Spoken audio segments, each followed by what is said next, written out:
Disculpe. Oikos significa jugar en el palabra griego, o economía en el palabra griego. Y noemía son normas. Entonces, podemos decir que es administración del hogar. Entonces, la economía ha venido desarrollando trascendentalmente para el desarrollo de los países, ¿no?, desarrollados, o tanto también para los países subdesarrollados. Y desde que nacemos nos enfrentamos a la economía, y la economía se rige bajo las normas. Bajo las normas, ¿no? Y toda esa norma, ¿a dónde lo encontramos? Ahí estamos viendo. Desde que nacemos nos encontramos a la economía. Cuando uno nace necesita la atención médica, luego que necesitamos estudiar en las universidades, luego necesitamos los transportes, luego necesitamos el hogar. Entonces, todo esto, el que rige, el que va a proteger, ahí están las leyes, la Constitución Política del Perú. Si bien es cierto, la Constitución Política del Perú es neoliberalista. Alguien me podría decir, ¿por qué neoliberalista? Es neoliberalista porque hacen que los ricos se hagan más ricos y que los pobres se hagan más pobres. Así está hecho la Constitución Política actual de Fujimori, el que ha ratificado todo esto en la Constitución del 23. Y podemos dividir, en este caso podemos partir la economía en tres factores. Ya se ha visto el sistema capitalismo y el sistema socialismo. El capitalismo, ¿qué cosa se dedica? Si bien es cierto, el capitalismo, aquí vamos a rayar un poquito. Aquí encontramos capitalismo. Luego encontramos socialismo. Y dentro de ello encontramos economía mixta.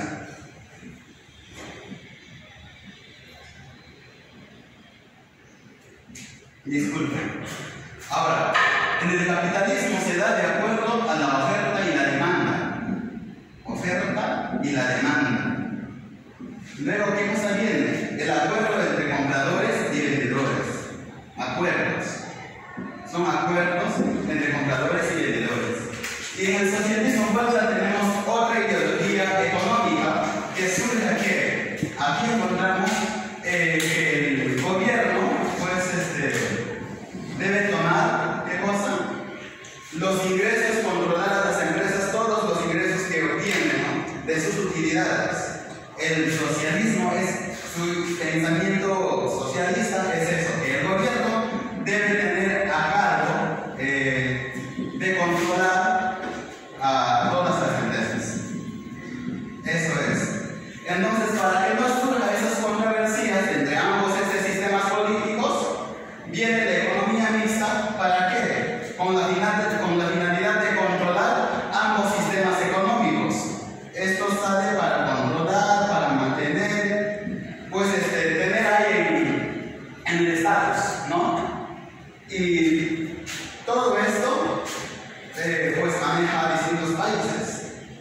Dentro de ello tenemos empresas, y todas estas empresas vamos a ver empresas según su actividad económica. Si hablamos de empresas según su actividad económica,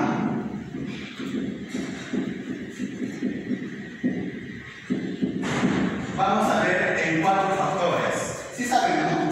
Empresa primaria, secundaria, terciaria y cuaternaria, ¿verdad? Sí. Entonces, dentro de primaria, señorita, ¿qué cosa encontramos de empresas, por favor? ¿A qué se dedican las empresas que están sectorizadas en el nivel primario? La extracción de recursos naturales, ¿verdad? La extracción. En empresas secundarias tenemos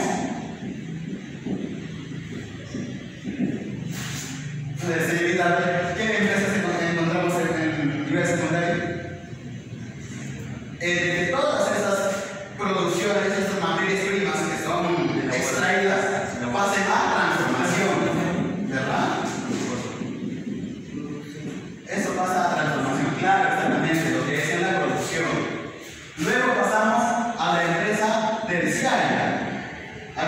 me puede decir que encontramos en la empresa terciaria? Todo lo que es transporte. Transporte. ¿Verdad? Y dentro de los transportes podemos canalizar, ¿qué cosa? Los tipos de transporte. Aéreo, terrestre, lacustre, ferroviario, ¿verdad? Entonces, Fluvial. En el aéreo podemos encontrar aerolíneas LATAM, Aeromex, Vivair, entre otros. Ferroviario, digamos, de Lima a Cusco, ¿qué cosa pasa? Los trenes, ¿no? Y otros maquinarias pesadas que se encargan de extraer todas las minas que extraen de Lima hasta Cusco, que lo trasladan. Entonces, todo esto están ubicados en el sector terciario. Y en el cuaternario, ¿quién me puede decir? ¿Los servicios? Repite, por favor. ¿Servicios? Todo lo que es tecnología. Aquí encontramos todo lo que es tecnología. ¿Me dejo entender, verdad? Extracción, transformación, transporte y tecnología. Dentro de tecnología encontramos, no solamente puedo hablar del internet, sino de los procesos, elementos tecnológicos que nosotros vivimos a diario. Tenemos por ahí Facebook, tenemos YouTube, tenemos Twitter, Instagram, y no solo eso, también como laptop, entre otros. Y todo eso del Perú depende de qué, de otros países, nosotros no la tenemos. Eso dependemos de China, Estados Unidos. Ahora, y de Colombia. Terciarios, algunas empresas peruanas son los dueños de la empresa, por ejemplo, Divino Señor, entre otros. Secundaria, no la manejamos mucho todo lo que eso tiene que ver con las industrias, pero no hay ningún dueño peruano pues, que se dedique a la industria, ¿no? Que los recursos son alquilados, ya han sido vendidos en la década del fujimorismo. Entonces, durante eso podemos encontrar empresas según su forma jurídica. Todas esas empresas pasan a tener su forma jurídica. Ahí lo podemos ver, ¿cómo podemos decir? De manera uniforme.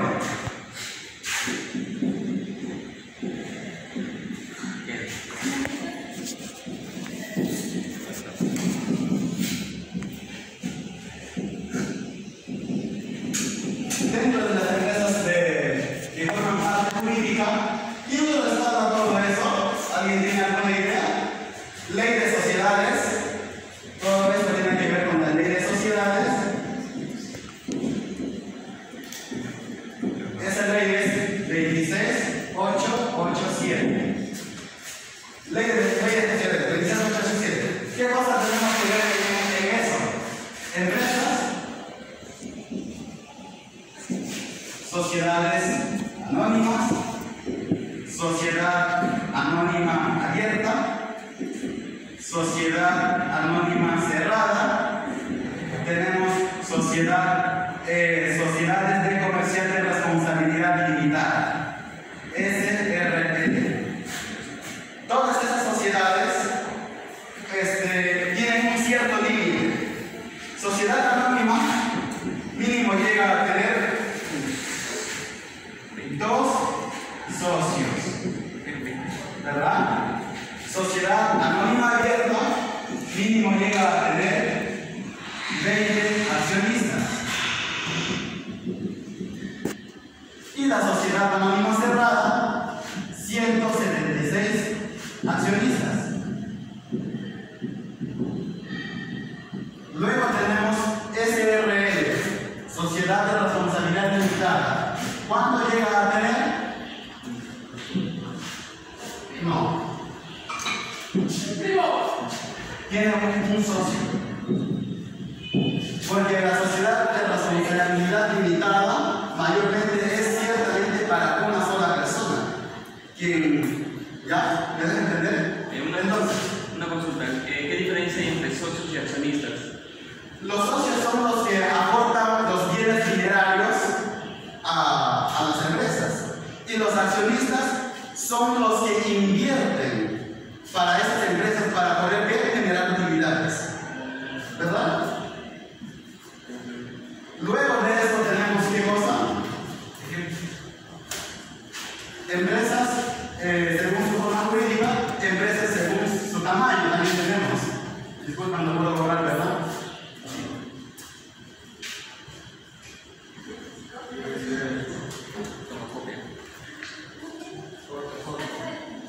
No me entiendes,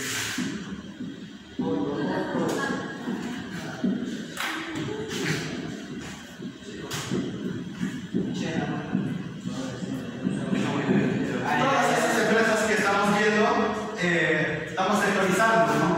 Tenemos microempresa,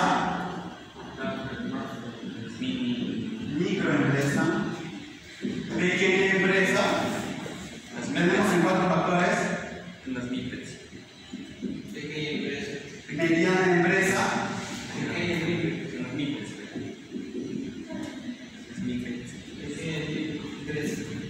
y grande empresa.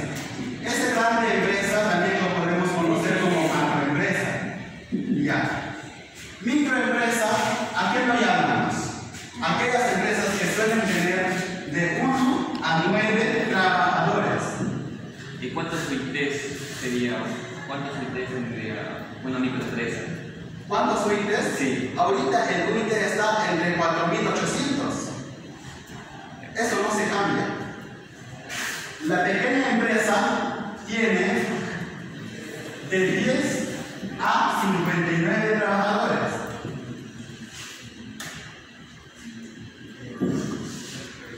Mediana empresa tenemos de 60 a 199 trabajadores. Y la grande empresa tenemos de 200 a más trabajadores. ¿Ya? Están sectorizadas. Y todo eso tiene el control y se rige a base de la ley de sociedades. Entonces, en las microempresas podemos ver quiénes: los consorcios, los socios, entre otros. Las pequeñas empresas igual, según cómo se denomina y cómo se transcribe en el personal. Y la mediana empresa igual, pero son sectorizadas a nivel nacional. Y las grandes empresas de manera transnacional. Y las grandes empresas, como lo podemos ver, tenemos la marca Toyota, luego tenemos Dominusa, muy bien, ¿qué dijiste? Hilux, y entre otras. Y todo esto se rige a base de la ley de sociedades. Entonces, ¿sí lo puedo por arriba?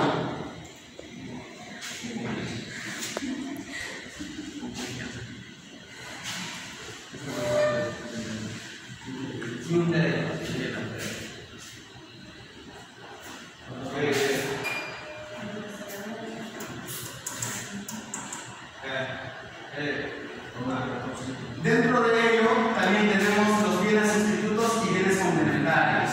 Eso es algo básico que nosotros vivimos en la realidad. Las empresas son muy astutas. Unos se dedican a hacer una cosa y otros se dedican a que esa cosita que se fabrica que se funcione, ¿no? En este caso tenemos en los bienes sustitutos tenemos un pan. Los bienes sustitutos llamamos aquellos bienes que tienen las mismas funciones para cumplir en lugar de satisfacer la necesidad.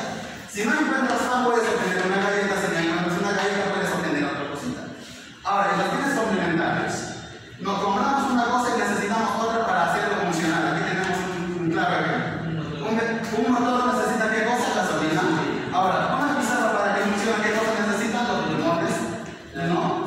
Dentro de los bienes sustitutos, ¿qué podemos ver? Si no encuentro zapatos, me compro una zapatilla, pero porque me va a satisfacer la misma necesidad lo que deseo, ¿no? Entonces, estos son los bienes sustitutos y bienes complementarios. Luego tenemos recursos según su naturaleza. Dentro de los recursos según su naturaleza, hay que clasificarla, ¿no? De cómo es los pagos, cómo es el sistema del pago que manejamos en el FED. Ahí podemos ver. Aquí primero encontramos los recursos. Ese cuadrito no me adelante, disculpen. Luego tenemos, aquí tenemos descripción.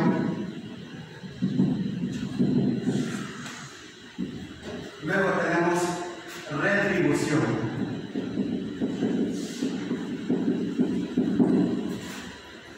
En los recursos encontramos todo lo que es mano de obra.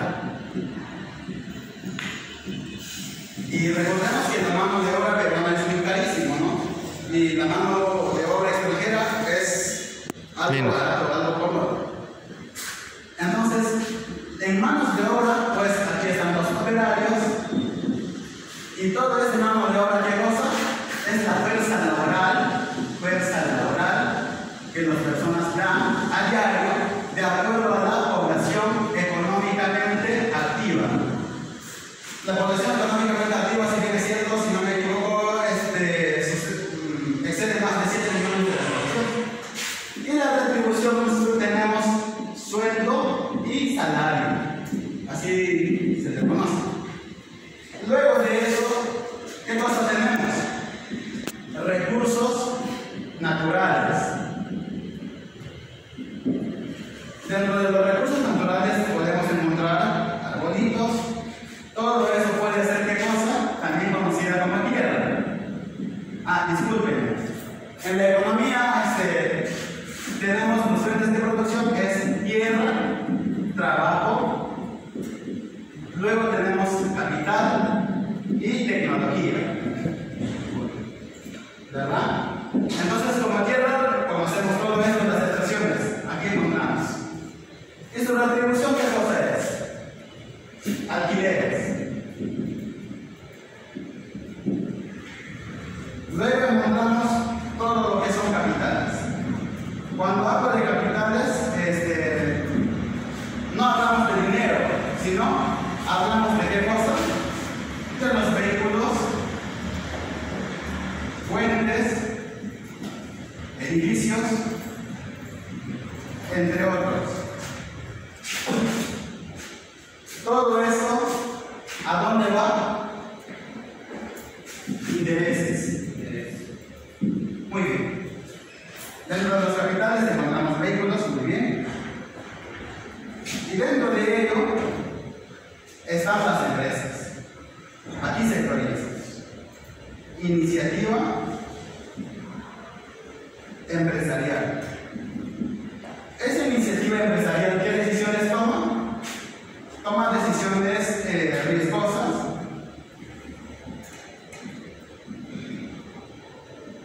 ¿Y qué cosa se encarga? Se encarga de planificar todo esto para que cosa con la finalidad de ganar las utilidades, las ganancias netas. Así está distribuido la economía bajo los recursos económicos que tenemos. Entonces, para que surja todo eso para que surja, podemos decir que la economía tiene papá o mamá. Yo lo llamaría así, bajo mi criterio. Lo llamaría papá o mamá a la constitución política del Perú y los principios de la economía. Los principios de la economía, Gregory Martin nos fundamenta 10 principios de la economía. Aquí tenemos el primer principio: los individuos se enfrentan a disyuntivas. ¿Cómo es eso? Si, por ejemplo, si obtengo una piña, luego encuentro una mandarina y a ambos productos cuestan un sol, entonces la gente tiene que tomar una decisión a lo que mejor le conviene. Si necesita una piña o una manzana. ¿Por qué? Los precios son de ambos niveles. Aquí tenemos propiedades en esta toda sociedad aprovecha de la mejor manera posible los casos, ¿no? Luego tenemos la equidad, prosperidad. Según la prosperidad económica distribuye equitativamente entre miembros de una sociedad. Entonces ese es el primer principio de la economía. Ya estamos terminando la clase, por favor. No se me aburran. Luego tenemos el segundo principio: el coste de una cosa es aquello a que se renuncia para conseguirlo. Un ejemplo: si yo soy estudiante y me encuentro para tomar decisiones entre estudiar o trabajar, ¿qué cosa surge por ahí? El costo de oportunidad. Si me voy a trabajar y pierdo el tiempo para trabajar y ganar el dinero, o me voy a estudiar. Eso es lo que surge, ¿no? Luego, el tercer principio, tenemos las personas racionales que piensan en términos marginales. No solamente hay que pensar que solamente existe el dinero y el plan. Si tengo 2 horas, yo de tiempo libre. Entonces, todas esas 2 horas solamente no me voy a dedicar a jugar el fútbol todas esas 2 horas, no, sino tengo que dividirlas. 1 hora de estudio y 1 hora de prohibido. A eso se refiere términos marginales. Luego tenemos el 4 principio. Los individuos responden a los incentivos. El famoso llamado de inflación, la adecuación, la oferta y la demanda. Los individuos responden a los incentivos. Un ejemplo muy simple. Tengo helados y que ese helado cueste 2 soles. Es obvio que no me voy a ir a comprar cantidad de helados.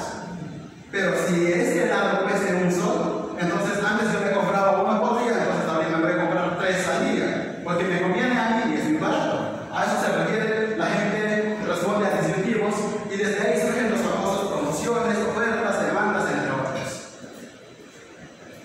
Luego tenemos el 5 principio, que es el comercio puede mejorar el bienestar de todo el mundo.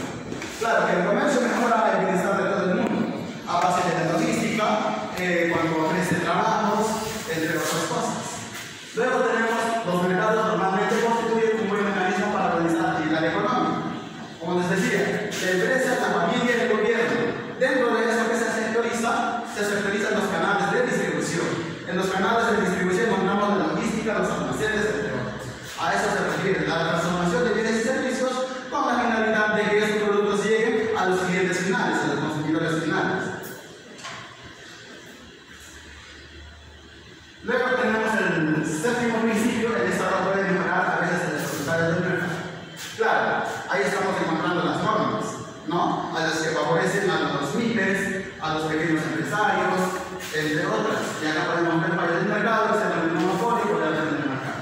En el Perú, realmente nos encontramos en el sistema monopolista, no nos encontramos en el sistema del monopolio, de la competencia perfecta, imperfecta y todo lo demás, no lo vivimos a diario.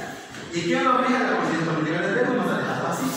Que cuando lo cambiaríamos, pues en algún momento, si llegamos a tener el poder, pues hay que proponerla, ¿no? Para poder mejorar el sistema económico peruano. Luego tenemos el 8º principio, que el nivel de vida de un país depende de la capacidad de producir bienes y servicios.